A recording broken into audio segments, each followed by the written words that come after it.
जहां इनको लगता है कि अपनी बौद्धिक षड्यंत्र के माध्यम से हमें परास्त करेंगे, लेकिन इस सरकार को राजनीतिक पटखनी देना अभी हमारे विपक्ष के बूते ये नहीं हो सकता। तो कभी ये ऑफिस ऑफ प्रॉफिट की बात करते हैं, कभी ईडी सीबीआई का सहारा लेते हैं। ऐसा लगता है कि मानो ये ईडी सीबीआई कोर्ट के बाहर ये खड़े रहते हैं और इनको लगता है उधर से कोई चुटका फेंकाएगा, अखबारों में छपेगा, उसको लेके हम सड़कों पर उतरे। और इसके अलावा इनके पास कोई और आरोप बताएं तो बताएं। और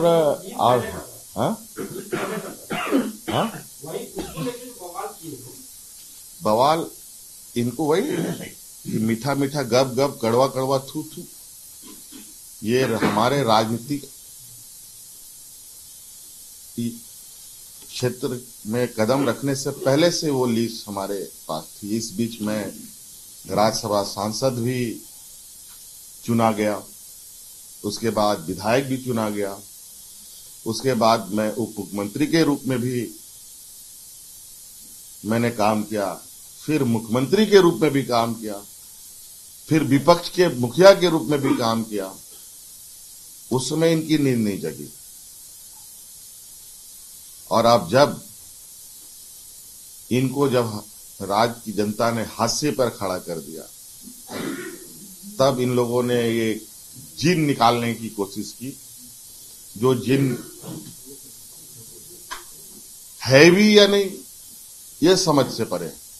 झारखंड में हेमंत सरकार ने 3 साल का कार्यकाल पूरा कर लिया है और मुख्यमंत्री का कहना है कि लगातार उन्होंने कई फैसले लिए हैं जनहित में, कई चुनौतियों का सामना उन्होंने किया है, चाहे वो कोरोना का आपदा हो, सुखाड़ का आपदा हो, और डेफ्टली हैंडल किया है सिचुएशन को सरकार ने, किसी को कोई परेशानी ना हो ये सुनिश्चित करने की कोशिश लगातार सरकार के तरफ से रही है। उनका साफ तौर से कहना है कि सरकार का फोकस और डायरेक्शन जो है कमिटमेंट के साथ काम करने का वो लगातार बना रहा है।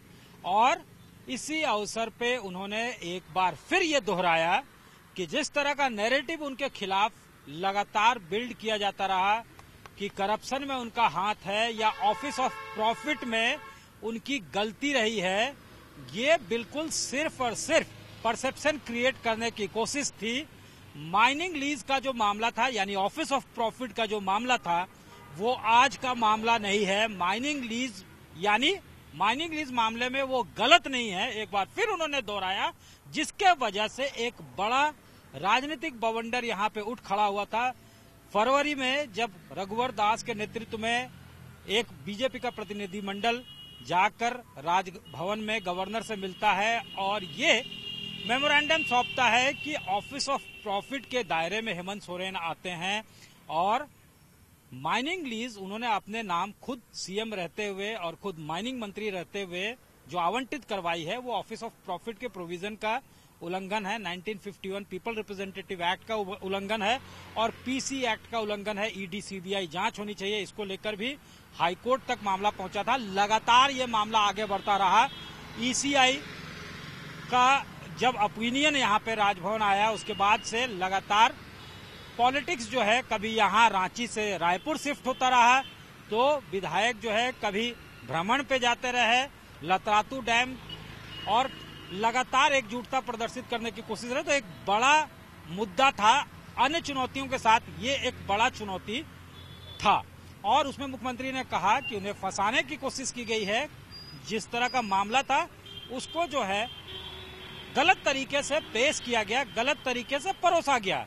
ये मामला बहुत पुराना है, जब वो विधायक भी नहीं थे, यानी वो लगातार ये कहते रहे, साफ तौर से बताते रहे कि वो इस मुद्दे पे गलत नहीं है, जिसको लेकर सरकार का एक बड़ा समय, बड़ा वक्त जाया किया गया, नैरेटिव बिल्ड करने की कोशिश की गई। हेमंत सोरेन की सफाई है कि उसमें वो गलत नहीं है, जब वो विधायक नहीं थे तब का वो माइनिंग लीज था, उसके बाद वो विधायक बने, उप मुख्यमंत्री बने, राज्यसभा सांसद बने, सबसे पहले राज्यसभा सांसद बने, लगातार राजनीति में राजनीतिक जीवन में वो रहे, लेकिन वक्त का इंतजार बीजेपी करते रही। जब वो मुख्यमंत्री बने तो इस मुद्दे को उठाया गया ताकि वो जनता के लिए काम ना कर सकें।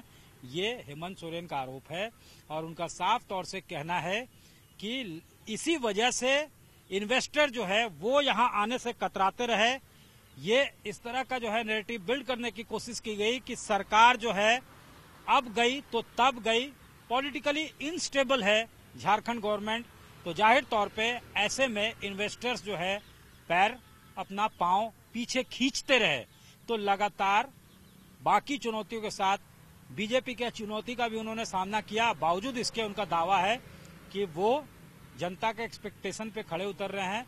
नियोजन को लेकर उन्होंने कहा कि अगले साल नियोजन देंगे, और जो पार्टी नियोजन को लेकर सवाल उठा रही है उसने आखिर क्या किया, चाहे रेलवे हो, आर्मी हो, बैंक हो, हर जगह उसने कितनी नियुक्तियां बांटी, ये पब्लिक डोमेन में है।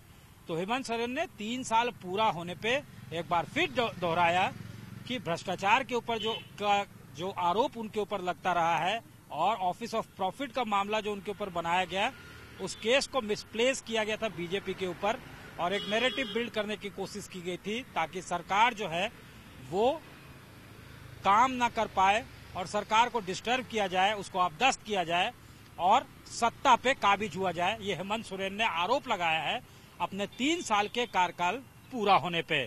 साथ ही साथ उपलब्धियां भी अपनी गिनवाई है और कई आरोप केंद्र के ऊपर लगाए हैं असहयोग को लेकर। कैमरामैन राकेश तिवारी के साथ सत्यजीत कुमार, रांची आज तक।